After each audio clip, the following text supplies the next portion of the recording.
and welcome back. This month, I have got my beautiful daughter with me today, eating a banana. But as promised, I am here to cook some dinner for you, with you, for us. Today, we're going to be making a rice and asparagus dish that's kind of like a risotto, but what's cool about it is that I actually found a non-plant-based recipe that I'm gonna walk you through my modifications, and I'll be sure to link the original recipe below as well so you can see what I did. Oh, is that good? You like it? So the first thing that you will need is a cooking vessel. I've got a kind of a cast iron pot back here. Aster's kind of in the way, so I don't think you can see it. So maybe I'll put it to this burner. That doesn't do anything either. Okay, so there's the pot back there. Make sure it's nice and big so we have some room for the rice to expand. And then all you're gonna need is, it calls for a bunch of asparagus. I got this like huge bag of it. So I just took like a good sized handful. And the easiest way to make sure that you get none of the fibrous woody ends is to take the whole bunch and then just snap it in half. It's a little, here we go. It's a little vigorous, but then you get like perfect little pieces of asparagus. And then all you're gonna do with these is chop them into pieces. Are you gonna help me chop them? So you can line them up in one big line, or you can take them piece by piece and you can break them just like so. You can take a knife, chop them up. I think I'm just gonna break these into pieces because it's actually a very fresh asparagus considering it's February.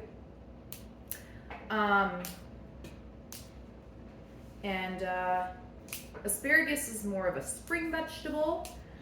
So you can really start to see them, at least here in the US/Northern Hemisphere, you can really start to see them being really fresh in like that kind of April time frame, like early spring. They're really, oh, hold on, honey. Let's keep them in a pile, yeah? Yeah, we're gonna keep them in a pile. Thank you, babe. So we're just gonna snap them into pieces. I'm actually gonna get a little bowl.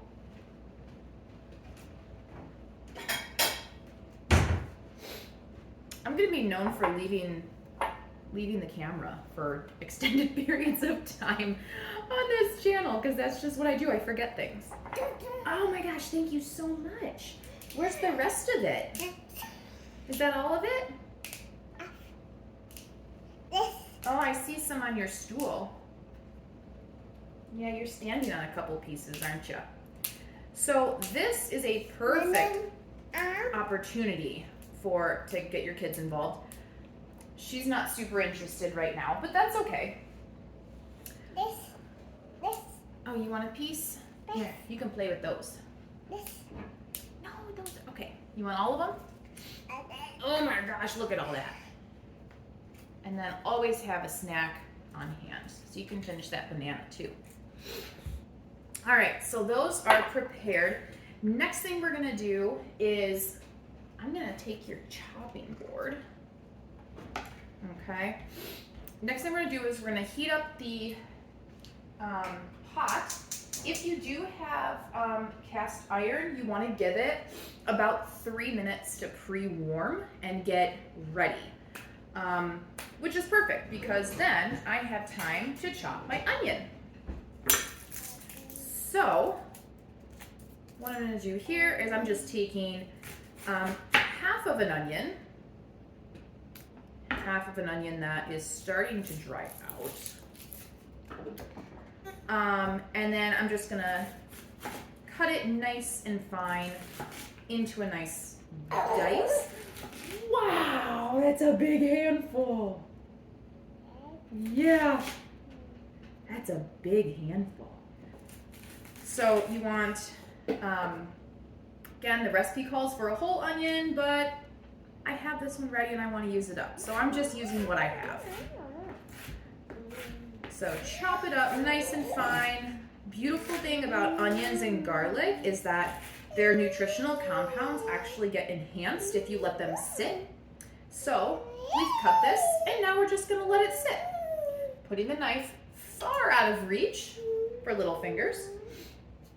And we'll just let that sit while our pan heats up. You're gonna need some olive oil. The recipe also calls for butter, so you could obviously use a plant-based version of that, but I like to keep it a little bit more whole foods focused, so I'm just sticking with completely olive oil, although olive oil is technically a processed food. It's just a little bit more natural than butter, especially a plant-based butter. So I need that, and then I need my rice. So I'm gonna need 1.5 cups of rice. Uh-oh, did you drop a piece? Did you drop some? Let's see. Of course, I have no measuring cup available. So here. So we're at roughly the 6 cup mark. So if I bring it down to 4.5 cups, then we're good, right? That's how you measure. Subtract. Okay, so I'm actually, because I'm still waiting for my pot to heat up. So I'm gonna chop some garlic as well. Yeah, garlic. Can you say garlic? Yeah. So I've got 2 cloves of garlic. Other things you're gonna want on hand are some vegetable broth. You can use water. Vegetable broth just adds a little bit more flavor. This recipe calls for chicken broth, so easy substitute there. And then the recipe also calls for Parmesan cheese. If you don't have the delicious recipe of a like cashew parm substitute, which is just like so delicious, you just pulse together nutritionally used cashews, salt, and garlic, and it's amazing. But if you don't have that on hand, then you can just I'm just subbing nutritional yeast. Just to give it that little bit of cheesy flavor. And here I'm just chopping the garlic nice and fine. Garlic. Yeah. Chop it nice and fine using the tiniest corner of the cutting board. It's very hard to keep it all nice. Okay, so olive oil goes in the pan. A couple tablespoons. This is a nice hearty dish. So I'm gonna drop my onion in there. You smell that onion already? So what we're doing here is just turn that down a little. Getting our onion nice and golden. This brings out so much flavor and so much depth to a dish when you cook your onions first. Of course, if you don't want to do it in oil, if you're oil free, you can also do this with water. It doesn't quite give the same result, but it gets you there. Thank you. Another thing you'll want to have on hand are some fresh herbs. I have some, let's keep this on the counter, okay? I have some arugula and Thai basil. The recipe calls for basil and parsley. I don't have any fresh parsley, so I have this arugula that I'm just going to chop up nicely, and I don't have regular basil. I have Thai basil, so that's, again, what I'm using. It'll give it a little bit different of a flavor, but that's okay. You know, it's all good. So I'm just kind of prepping that, keeping it away from the little hands if I can, so that it doesn't end up on the floor. All right, so keeping a look All right, so the onions are already starting to turn brown, which is great. Now I'm gonna add in my rice. I wish I had a second camera to show you guys what it looks like, but I can just talk about it, so bear with me. 1.5 cups of rice.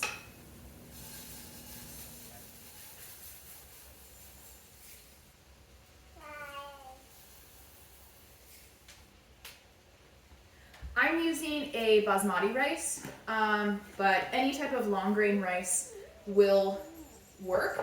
If you are using a brown rice, you will probably have to cook this a little bit longer, but that's the beautiful thing about basmati is that the fermentation process to give it that delicious flavor actually makes it more easily digestible and a lower glycemic than or equal to brown rice. So, fun fact. Are you gonna sing for everybody? Are you gonna sing?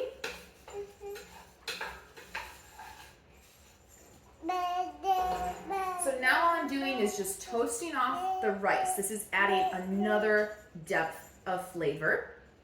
Once the rice is toasted, I'm gonna toss in the garlic, and then we're gonna start adding our broth. Okay, yeah. So this is a one pot dish. That's super, super easy and perfect for if you have kids that like to help out in the kitchen. And of course, you can sub any vegetable for the asparagus. This is just what I have. You can use broccoli, you can use peas, carrots, my gosh, anything you could possibly think of. Spinach would be nice to stir in, although I wouldn't put it in early. I would put it in like right before serving. So yeah, any vegetable.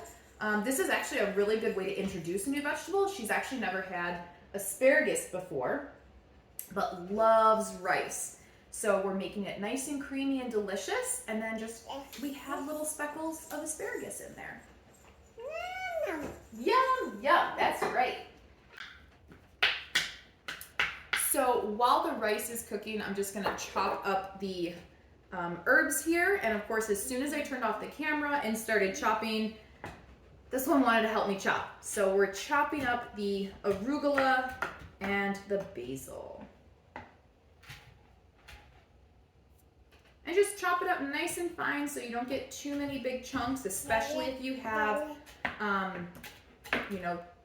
new eaters or kind of not so fond to try new things eaters. This is a great way to add in some flavor without anything too crazy. So, no, we gotta keep it on here, right? Keep all the herbs on the cutting board. All right, so the rice has soaked up all that oil. It's getting brown and a little bit fragrant. Yes. Now I'm gonna add in the garlic. Yes, garlic. You like garlic, don't you? 3 cups of broth. In case you didn't hear that, 3 cups of broth, which is what I have here.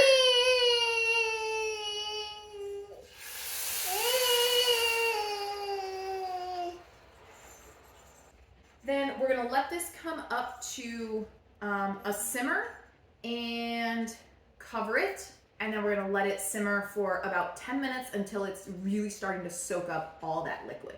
All right, so the rice, the first 10 minutes is almost up and the water is like almost completely gone. So I think I'm gonna add in about 1 cup more of water. The recipe did call for between 3 and 4 cups.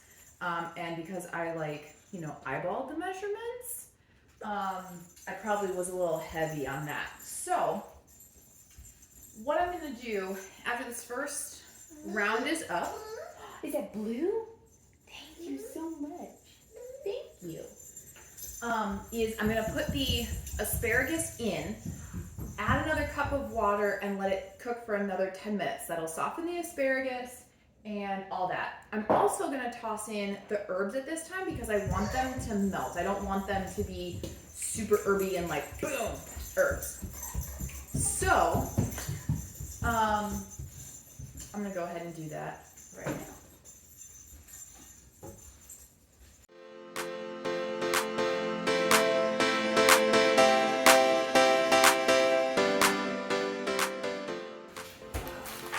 That just does not look like a lot of asparagus. I'm gonna put a few more in there.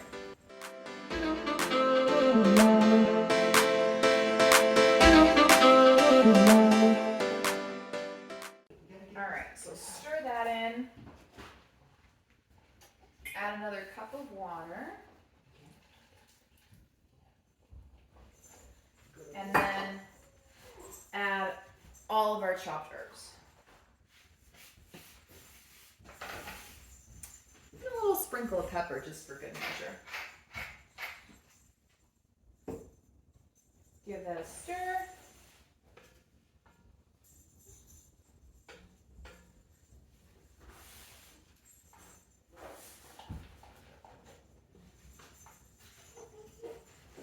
Turn it all the way down to low, and then set the timer for another 10 minutes. All right, so last part here, we're gonna add, really quick, I had to add another cup of water because the rice was sticking to the bottom of the pan. So I added a total of 5 cups of liquid. Now I'm gonna add 2 tablespoons of nutritional yeast.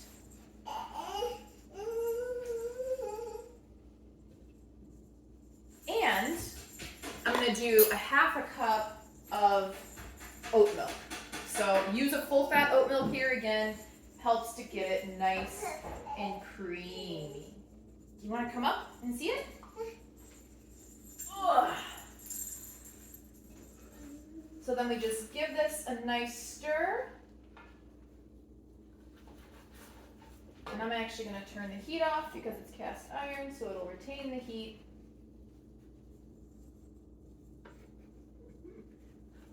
Oh my gosh, this looks so good.